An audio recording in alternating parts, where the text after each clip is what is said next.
Hello and welcome back to another video, and as always on Wednesday we post a little Workout Wednesday video where I talk to you about the best ways that you can improve your training.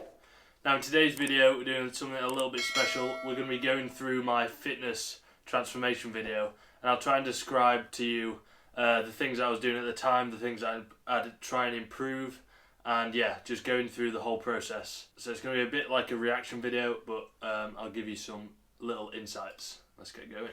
Harry Longworth Physique transformation. Got some good music on here. Right, so this photo is when I was about 14 or 15. I'm not entirely sure on when the photo was taken. But here, like I said, I was 74 kilo. I had done a little bit of training, just like push-ups, a few bicep curls with like 3 kilo dumbbells, but really not done that much. I started doing like more and more compound movements, but as you can see, my form is not the best. I'm struggling to hit depth, can't get below 90, so it's not the best, but it's a decent start. Obviously because I was just doing work in the home gym, I had like a barbell, a few plates, a few dumbbells, so it was mainly compound movements. So yeah, starting off with the squat and then some deadlift here. So I mainly did squat, bench, deadlift, overhead press, barbell row. I kind of used to cycle through them, but to be honest I did skip legs quite a lot. I think that was probably the only video I had of me squatting. So yeah, a few things that I would try and change is, see there, that's not the best form, to be honest. So I was trying to overload these movements, but I was really doing that before I actually had the skill of doing the movement. So if I was to go back, I'd probably make sure that I had the technique of that movement absolutely spot on before I even tried to slap more and more weight on. Yeah, I can remember after the leg days, like my back would be a little bit sore. I wouldn't know why, but obviously it was because my form wasn't the best. So I gradually started putting on weight. I was eating quite a lot, to be fair. I was having like at least 8 Weetabix in the morning most days. So yeah, again here you can see my form slightly off with the bench press. My hips are shooting up. They still do that a little bit, but I've managed to fix it for the most part. Yeah, you can see the form's not brilliant there. So here I'd be better off kind of increasing the frequency of these main lifts throughout the week. So maybe benching 3 times a week, squat 3 times a week, deadlift maybe twice a week. Just to make sure that I've got them motor patterns absolutely solid, so that I'm strong enough and able to perform them without any risk of injury. Yeah, so here I'm doing 80 kilos. I tried that for a 1 rep max, and I don't know what it is about 80 kilos. It always seems to be like the one where I'd always get stuck on. It took me a while to get past that turning point, but yeah, we did eventually. So then there's year 12, I joined Queggs Wakefield, and they had this little gym near the sports facility kind of thing.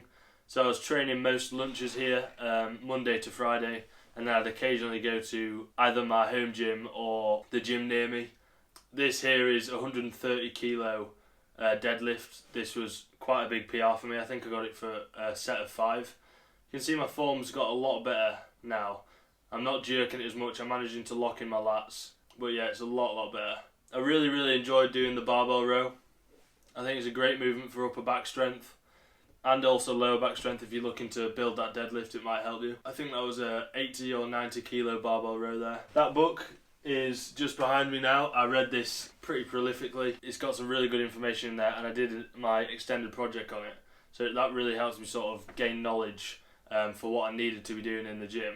And as you can see, applying these training principles, it changed my training, and it also changed my progression. I was able to progress much faster, and I was optimizing everything. So here, that was the first time I hit 100 kilos. Granted, it was probably after a massive Chinese or something like that, but that was a really big milestone. Obviously my motivation was high here. I decided to try and hit 100 kilo squat, but I'm pretty sure the form's an absolute shambles here again.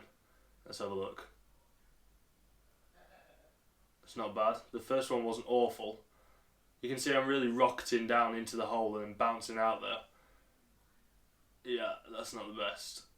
In hindsight, really want to control that motion on the way down, just so you get a little bit better control. If you're looking to grow your quads, you don't want to just bounce out the hole in a squat. You really want to control it, feel the quads and squeeze them through the movement. Yeah, so here I dropped it back down to 80. I did quite a lot of weeks just working on my form here.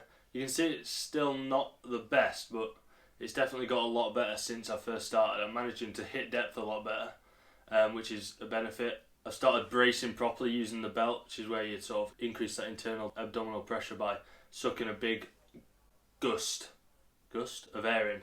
to your stomach and really squeeze against that belt. So this is where an 80 kilo bench. See, the hips are still shooting up and I'm really sort of fighting against the weight. This was after 2 rugby tours, which I didn't get massive amount of training in. I went to South Africa and Japan. I was able to get some decent training in Japan, but not in South Africa, so I did lose quite a lot of strength on the bench. Travelling and everything like that as well, it's never really that optimal. This is back in France at the France gym. Now I really like this gym, the atmosphere is really good, even though it's small. It's in Châtel, it's a really good quality gym. Got a deadlift platform, which I always enjoy. Big Kizza coming on the scene.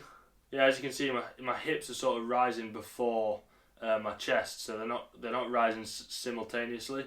So my hips jump up and then my chest goes forward, which isn't the best on the lower back. And also it's going to reduce the tension that you get in the quad. So again, in hindsight, I should have reduced the weight and just really knocked down on that form to make sure I'm getting the most out of the leg sessions that I do.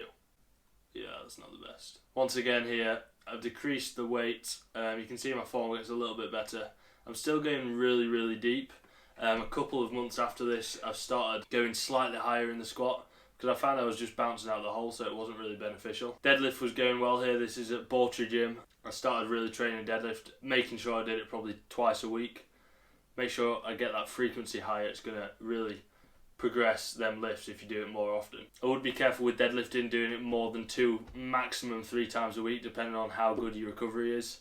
It's always really taxing on the central nervous system is the deadlift. So, like I said, bench you could probably do 3 or 4 times a week, squat 3 times a week, but deadlift I struggle to go more than 2. So this was a big PR on my deadlift, 180 kilograms. It was a pretty decent rep. I was feeling good on that day, and I've not tried a deadlift PR since then. So it'll be interesting to see if I could hit 200. Although during this period of time I've not been able to deadlift in my garage gym, so we'll see about that one. Yeah, I just mentioned there how enjoyment can actually affect your gains. I mean, if you're really, really motivated, you're pretty much going to do anything to maximise the progression. But if you're just starting the gym, do things that you actually enjoy, or else you're just not going to be consistent. And to be fair, when you first start, consistency is the key. So you just got to keep going with it. Do exercise that you enjoy. Find exercises, experiment, and then you can go from there to create a perfect program for you. So this was just the other week, probably 4 or 5 weeks ago. 100 kilograms for 11 reps. Now, this isn't massive for a person of my weight, but that was a really, really good PR for me because I've always struggled with squat with my knees and my hips. So, yeah, I was really, really pleased with that. So once again, this is the photo from the beginning of my journey and then all the way to a few weeks ago. I have lost a little bit of timber since then, as you can see. Let's have a look. The abdominals are slightly there, but they're covered by a little layer of fat. So I've done a mini cut since then, and we've managed to lose that pretty decently. So that is my fitness transformation. I think if you were to take a couple of key points from there, key point number 1 is definitely when you first start lifting, make sure that you just practice technique. Don't really worry about what weight you're using. Just make sure you're doing the technique right. Make sure you're activating the correct muscles that you're wanting to, and really try and find the exercises that work well for you. So for example, you really don't have to do the squat, bench and deadlift. Like, the risk to reward in terms of injury, fair enough, when you first start it's probably not going to be that high because of the weight you're using, but the squat, bench and deadlift are pretty high in comparison to, say, you could do the leg press instead of the squat. You're going to get similar activation, and it's going to be a much less risky movement because you're like locked into that seat. There's nothing that can go wrong really. If you can't get the weight up, you just let it drop back onto the pins, and then you can just get out the leg press. Another thing with that is, especially the squat, not so much the deadlift. And if you've got a spot on the bench, it's alright. But with the squat, if you go past RPE 10, if you go past failure and end up failing the rep, it's much, much harder to sort of get out that hole just dropping the bar. So for me, I always end up leaving it maybe 1 rep short or 2 reps short of failure. Whereas if you're on the leg press, you can really push that and you don't have to worry about getting stuck with the bar on your back. Now, another thing that I take from this is my progression rocketed as soon as I started actually understanding what I was doing. Like I said, when I first started, I was doing bicep curls and the occasional set of push-ups, I probably wasn't doing enough volume. I wasn't training hard enough because I was stopping loads of reps shy of failure, and the only muscle that I knew was the bicep. So I would really recommend watching videos like this, watching some of my previous videos or other creators on YouTube, and really trying to learn about how to get the progression that you're looking for, whether it's muscular gain, increasing cardiovascular endurance, any sort of type of fitness. Really research into how you can improve it as quick as you can and the most effectively and safely as you can. So the final thing I take from this is not everyone is an absolute superhuman that can put on serious mass in the matter of months. So you've really got to give it some time, give it your patience, and just keep plugging away.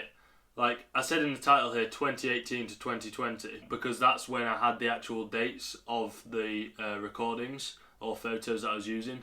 But the photo at the start where I was 74 kilograms, I'm not 100% sure when that was taken. I think this was a 3-year transformation. So it took me 3 years to put on 30 kilograms.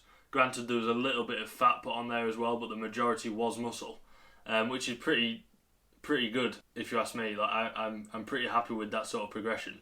So give it your time, give it your patience, and you will eventually get there if you just keep working out what's best for you. You don't have to listen to anyone that says you've got to do the bench press because it's the bench press. You might not feel the bench press activation in your chest. Maybe you might be better off doing an incline bench press or a dumbbell bench press. Whatever is best for you and you feel the most contraction, you feel like you can overload it the best, that is the way to go forward. Thank you very much for watching. I hope you enjoyed this video. I know it was a little bit different, so let me know in the comments if you enjoyed it. If you did, like, subscribe, and I will see you on 5 Minute Friday.